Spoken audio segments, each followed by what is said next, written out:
Selamat pagi Baby, selamat pagi pemirsa. Sebuah kesempatan yang luar biasa sekali.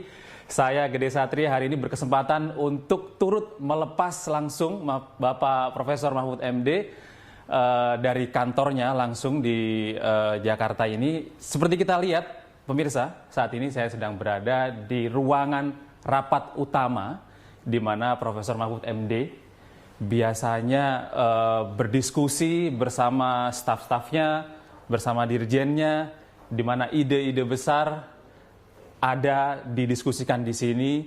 Dan hari ini Profesor Mahfud MD akan meninggalkan begitu ya kantor Kemenko Polhukam ini. Dan seperti apa persiapan dari Profesor Mahfud MD, kita akan lihat langsung. Ini adalah ruang utama Profesor Mahfud MD, ruang kerja langsung Profesor Mahfud MD. Kita langsung sapa beliau. Iya. Nah, Assalamualaikum, Prof. Selamat pagi. Gede, ayo. Aduh, Pas di sini. luar biasa, Prof. Apa kabar, Prof? Iya, saya Sehat, Prof. selesaikan surat-surat yang harus ditandatangani sebelum saya pergi dan Iya. ini persiapan kemas-kemas barang ini. Kemas-kemas barang ya, Prof. Buku-buku Ini pribadi. saya lihat banyak sekali nih buku-bukunya yang Iya. sudah dipersiapkan sama Prof. Mahfud dan stafnya ya, Prof ya. Ya, itu buku yang pribadi ya. Ya, Tapi kalau misalnya untuk kantor biasanya simpan ke perpustakaan. di perpustakaan Ya, ya, Prof. kita punya perpustakaan meskipun sekarang kan perpustakaan orang sudah pakai ini ya. Pakai smartphone, Ya, pakai ini. semua bisa Digital. koordinasi melalui handphone ya, Prof ya. Prof, hari ini adalah hari terakhir. Prof Mahfud sudah berapa tahun, Prof, di kantor ini? WB dulu ya, Mas ya. 4 tahun lebih mungkin. 4 tahun 3 bulan. 4 tahun 3 4 bulan. tahun 4 bulan, hampir 4,5 tahun. Wah, 4,5 tahun, Prof. Tentu Terlama. saja cukup lama ya, Prof. Kalau di eranya Pak Jokowi, Menko Polhukam Terlama mungkin. ya, terlama Prof? saya. Terlama ya, Prof. Dulu Pak Tejo Edi dari Oktober sampai Agustus. Pak Luhut dari Agustus sampai Oktober berikutnya. Jadi dia 1 tahun 4 bulan. Baru sudah itu Pak Wiranto. Luar Pak Wiranto sampai ini. Lalu saya ganti Pak Wiranto tuh 3 tahun setengah. Ya, Nah, saya ini 4 tahun setengah kurang. 4 tahun setengah. Ini paling lama dalam kabinetnya, Kabinetnya Presiden Joko Widodo. Presiden Artinya Joko ini Widodo. sungguh Untuk luar Menko biasa. Polhukam ya, untuk Menko Polhukam. Saya boleh duduk, Prof? Boleh duduk. Siap. Gede ya. Prof, ini 4,5 tahun tentu saja waktu yang cukup lama begitu, Prof. Yes. Tadi Prof sudah memberikan pamitan sama stafnya dan dirjen-dirjennya mungkin. Adakah pesan utama yang disampaikan Prof Mahfud MD kepada staf-stafnya hari ini? Tadi waktu mau sambutan saya sebenarnya mau nangis tapi dari bawah sudah saya tahan kan. Sehingga suara dikeraskan agar tidak Ya, karena saya dengan mereka ini sangat dekat. ya, Dengan mereka yang akan berpisah sudah seperti saudara. ya. Dan mereka bisa saya ajak membangun Polhukam ini menjadi lebih kuat, ya, lebih sinergis dengan institusi lain sebagai koordinasi, menteri bidang koordinasi. Ya. Jadi pesan saya ya mereka harus bawa Polhukam ini menjadi lebih berwibawa, lebih kuat lagi ke depan karena ngurusi masalah penting di bidang ketahanan ideologi, Ya. ya, ketahanan ideologi, kemudian keutuhan NKRI, penegakan hukum kan di sini semua. Apakah ekonomi penting? Sangat penting ekonomi. Tetapi kalau hukum tidak tegak, ekonominya akan rusak juga. Betul. Seberapapun kita siapkan makan untuk rakyat, kalau tidak ada penegakan hukum bagi koalisi, bagi korupsi, kolusi maksudnya. Kolusi itu kan sebenarnya korupsi juga. Ya, betul. Artinya tawar-menawar, yuk begini-begini ini untuk kamu saya gitu. Itu banyak terjadi. Nah ini harusnya Polhukam mengambil peran di situ. Karena kadang-kala kalau mempercayakan ke aparat-aparat di kementerian lembaga, itu di sana kadang-kala orang-orangnya itu sudah karatan, udah lama. Iya. Udah lama sekali. Dan sering tidak efektif juga. Kadang-kala mereka juga sudah ada yang belum bisa menyesuaikan diri dengan proses-proses pemajuan yang diharapkan, baik dari sudut digitalisasi maupun dari sudut mental untuk menjadi lebih maju. Ya. Nah, kalau Prof melihat stafnya yang saat ini selama 4,5 tahun lebih ini, Prof, seperti apa progresnya, Prof? Ya, alhamdulillah. Ketika bekerja sama dengan Prof, apakah Bagus. Prof sangat terbantu dengan kehadiran Bagus. mereka? Dulu waktu saya jadi menteri 2 bulan gitu ya, 2 bulan pertama, ternyata kantor ini dulunya sangat birokratis karena pejabat eselon 1 itu tidak mau menghadap kalau tidak dipanggil, nunggu dipanggil. 2 bulan pertama saya jadi pejabat, kemana sih kok enggak ada orang menghadap? Ternyata karena saya tanya, kok enggak lapor? Mohon izin, belum dipanggil loh. Nunggu dipanggil kan. Nah, dulu tidak boleh rupanya orang sembarang menghadap menteri di birokrasi ya, kalau tidak dipanggil. Gitu. Nah, zaman saya dicairkan aja, kalau aja, saya bilang kalau ada apa langsung menghadap tuh, minta di depan agar tidak salah langkah, tidak usah menunggu dipanggil.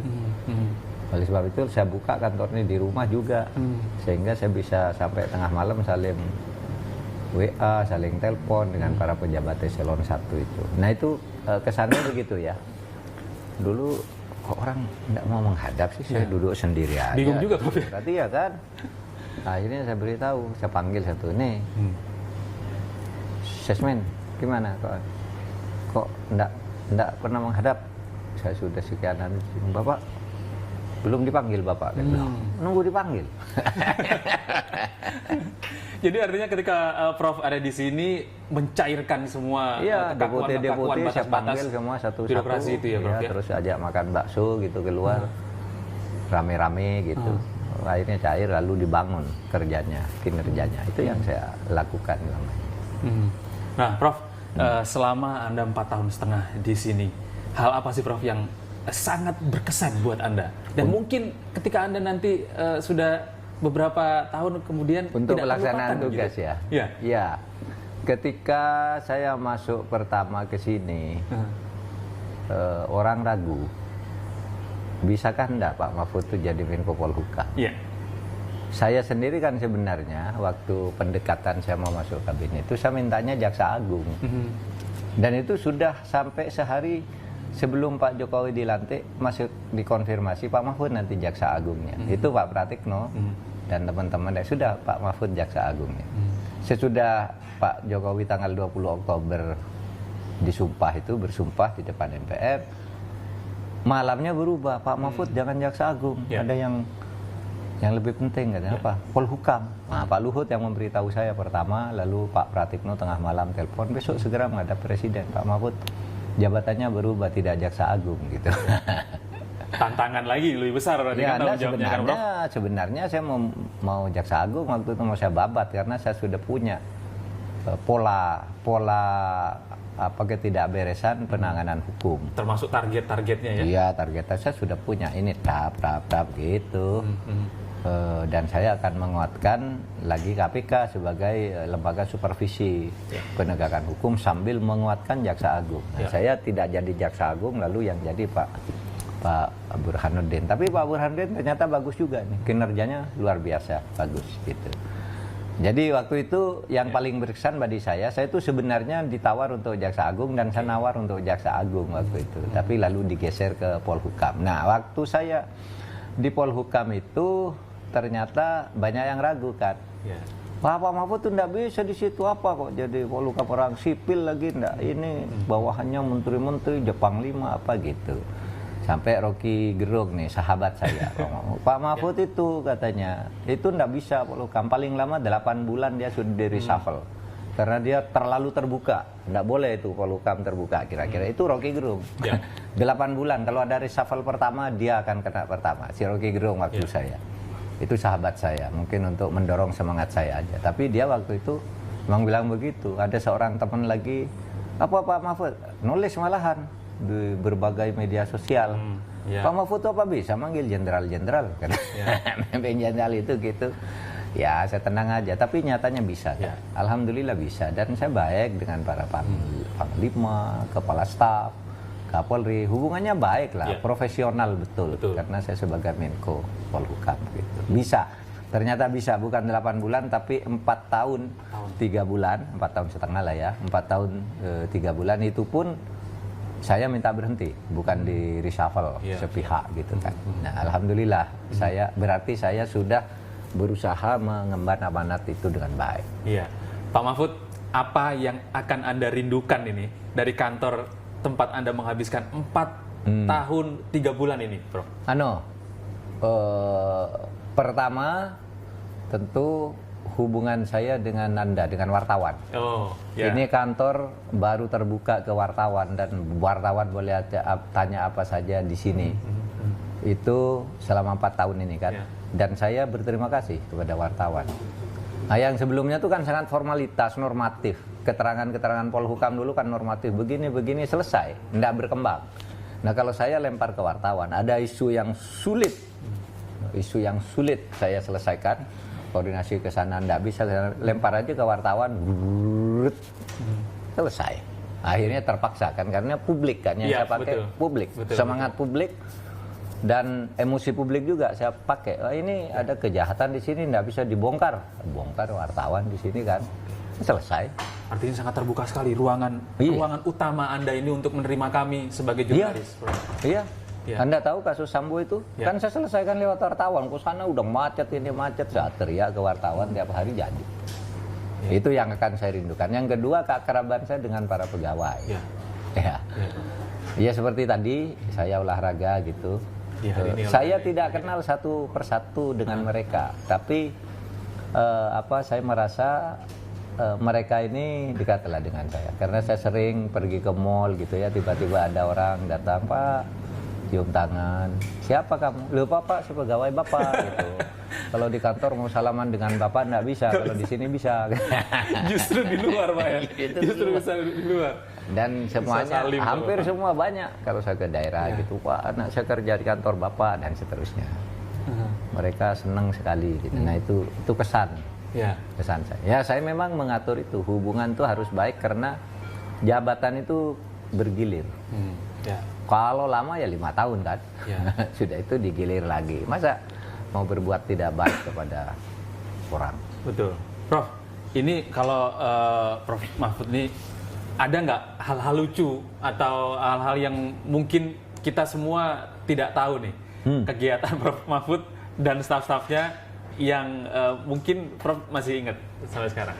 Kalau yang lucu-lucu sih saya tidak mengingat satu persatu, karena saya pada dasarnya suka humor. Jadi banyak sekali yang dilakukan dengan humor-humor spontan di antara kawan-kawan. Tapi kalau humor yang bentuknya cerita, tentu kan bukan pengalaman di sini, di mana-mana yang banyak. Tapi memang pada dasarnya saya suka humor.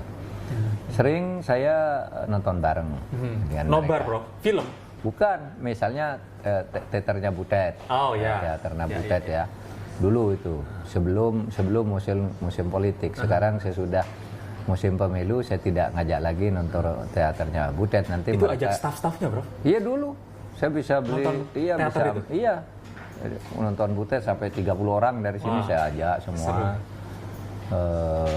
Berbagai pertunjukan saya juga nonton dengan mereka, kemudian makan gitu sama-sama di satu tempat ya, bergurau-gurau gitu. Saya merasa kalau saya lihat pemberitaan dan profil saya gitu di media, di TV, di yang tertulis gitu, saya merasa dengan teman-teman tuh beda. Dengan misalnya kementerian lain yang kalau ada stafnya itu kok seperti kaku gitu. Kalau saya enggak lah, sama-sama. Sangat birokratif gitu, sekali gitu, Prof. Ini kan pendekatan persahabatan dan kemanusiaan lebih saya tekankan di sini. Iya, karena kan kesannya kan kalau Kemenko Polhukam ini kesannya sangat formal sekali ya. Iya, dulu kan Anda bayangkan Polhukam tuh dulu kan orang bintang 4 semua ya. Coba mulai dulu Jenderal Panggabean, lalu Sudomo, Susilo Sudarman, SBY, Wiranto, Faisal Tanjung, orang hebat-hebat tuh. saya enggak punya bintang. Makanya kata Rocky Gerung paling 8 bulan tuh kena level pertama gitu. Tapi enggak, saya bisa kendalikan dan saya bisa ngambil alih masalah kalau di tingkat kementerian enggak lancar, saya ambil bawa ke sini. Yeah. Gitu. Jadi saya kan punya SK sebagai Menko gitu. Masa enggak bisa mengkoordinir, saya bilang gitu. Yeah. Dan alhamdulillah bisa. Selamat. Saya berhenti bukan karena apa, saya minta berhenti karena tugas lain di bidang politik yang menurut saya lebih besar dari sekedar Menko. Bukan jabatannya, bukan jabatan Wapres itu lebih besar, itu memang ya, tapi maksud saya lebih besar dari sekedar Menko. Tugas saya ini memberi pendidikan politik kepada masyarakat. Baik. Itu aja besarnya, bukan jabatannya mau jadi cawapres atau apa. Maksud saya besar, tugas saya yang lebih besar tuh mendidik masyarakat sekarang melalui event. Termasuk keputusan mundur itu, Prof? Iya, makanya mundur itu dalam rangka tugas yang lebih besar, yaitu mendidik masyarakat untuk berpemilu dengan baik, membangun demokrasi. Itu tugas lebih besar sehingga saya minta berhenti kepada Presiden. Baik. Nah, Prof, ini kan Prof Mahfud berhenti, tentu saja waktunya ini lebih longgar ya. Lebih longgar. Nah, ini Prof, langkah-langkah apa berikutnya di Prof yang akan Prof Mahfud lakukan nih setelah tidak menjabat sebagai Menteri ikut penjadwalan kegiatan yang ditentukan oleh TPN, tim pemenangan nasional pasangan Ganjar Mahfud itu ada timnya, Pak Arsyad, Pak Hasto dan lain. Saya ikut tim itu saja. Dan sekarang tidak ada yang secara spesifik saya agendakan sendiri sampai tanggal 10 itu mereka yang ngatur. Saya bilang saya mau kemana tinggal Anda deh yang menentukan. Artinya jadwalnya sudah ada ya, Prof ya? Sudah ada sampai tanggal 10. Oke. Sudah ada sampai tanggal 10 dan sekarang menjadi lebih ringan bagi saya karena kalau dulu saya kan tidak mau langgar aturan. Begitu ada jadwal, saya cocokkan dengan aturannya. Saya harus cuti berapa hari nih, gitu. Ya cuti, setiap minggu nanda tangani surat cuti, tidak pernah tidak cuti. Oke. Sehingga kalau saya keluar itu ada suratnya, ada surat cuti. Cutinya, saya tidak tahu yang lain tuh cuti apa enggak. Tapi kalau saya cuti. Kalau yang lain tuh kan saya lihat loh hari ini ada di sana, besok di situ, sore di situ. Apa ini ada surat cutinya ya kok tiap hari ada di luar itu. Kalau saya ada surat cutinya. Kalau tidak ada surat cuti saya pasti di Jakarta. Hadir rapat kabinet gitu, ikut kegiatan biasa. Nah sekarang udah bebas saya, tanpa harus cuti kemanapun, siang malam, udah bebas. Ya, Prof, selama 4,5 tahun ini, Profesor Mahfud pernah sarapan di kantor, Prof? Sering. Sering? Sering sekali. Artinya disediakan dari kantor? Iya dong, pesan. Masakan apa yang paling Anda sukai, Prof? Oh, ada bubur Hainan gitu kadangkala ya. Karena kadangkala kalau bubur Hainannya pakai ayam apa bebek, Prof? Iya, pakai ayam, pakai bebek sama aja. Kadangkala saya minta kalau siang juga saya sering makan gini, minta nasi Madura. Nah, enak tuh nasi jagung Madura. Ada jagungnya berarti? Iya. Ada jagungnya, ada kelapanya? Nasi beras campur jagung, enggak ada kelapa itu. Tapi masakannya enak. Di Jakarta ini ada itu ternyata warungnya nasi bungkus. Nah kadangkala itu. Kadangkala juga nasi kebuli ada nasi goreng lidah itu. Iya nasi goreng lidah. Wah enak sekali itu. Itu katanya punyanya Pak Ahmad Santosa itu Mas Otak itu yang punya restoran. Tapi enak betul. Saya itu aja. Saya sering makan di sini. Jadi diantar langsung dari restoran yang sini? Iya pesen dong. Tinggal pesen aja. Iya. Kalau ada tamu khusus yang saya ajak ayo makan di kantor ya saya pesen diantar ke sini. Iya macam-macam sih makannya.